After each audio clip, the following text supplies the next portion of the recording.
دايما بنشوف حيوانات كتيرة مختلفة وبنحب أشكالها وألوانها، بس بنكون مش عارفين اسمها إيه ولا صفاتها إيه ولا بتعيش فين. علشان كده قررنا نتكلم عن الحيوان ده ونتعرف عليه.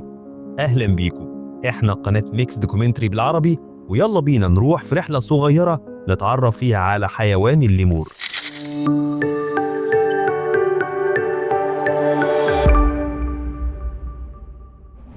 بيستوطن حيوان الليمور في جزر القمر ومدغشقر.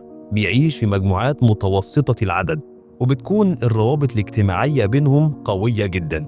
بيختلف النظام الغذائي الحيوان الليمور بسبب كتر أنواعه، بس في العموم الليمور صغير الحجم بيتغذى على الفاكهة والحشرات بشكل أساسي، لكن الأنواع الكبيرة منه بتتغذى على الأوراق والزهور والبراعم ولحاء الأشجار والفاكهة.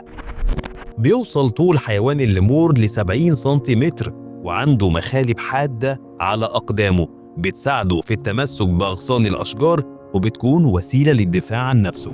بيعرف الليمور بذكائه الشديد في التعامل مع البشر، وهو من أكتر أنواع القرود اجتماعية وود مع الآخرين. لو حس الليمور بأي خطر قريب من مكانه، بيعمل الليمور على تنبيه أعضاء جماعته من خلال تحذيرات صوتية. على سبيل المثال، بيقوم الليمور ذات الديل الدائري باستخدام ديله لتوصيل إشارة تحذير لأفراد جماعته. في جميع عائلات الليمور بتجد لإناث الليمور هيمنة على الذكور، وفي بعض الأوقات بتعض رفيقها أو تضربه على راسه علشان تسرق منه الطعام. وبتتميز الإناث غالبا بريحة مميزة.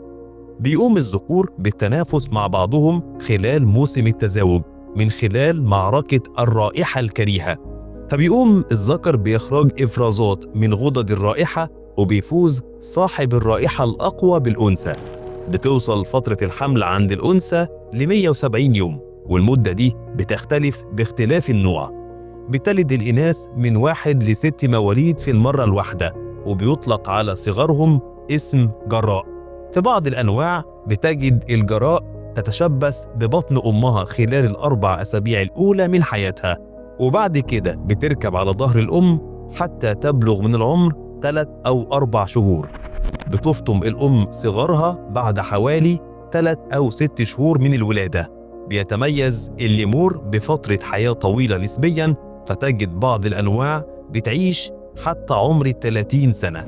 حيوان الليمور من الحيوانات المهددة بالانقراض بسبب تعرضه للافتراس من الحيوانات الأخرى الكبيرة، وكمان بسبب فقدان موائلها وقطع الأشجار اللي بتعيش فيها. وبيعتقد الخبراء إنه خلال ال25 سنة اللي جاية، إذا استمر قطع الأشجار على نفس المعدل، مش هيتبقى غابات، وده سبب لانقراض حيوان الليمور.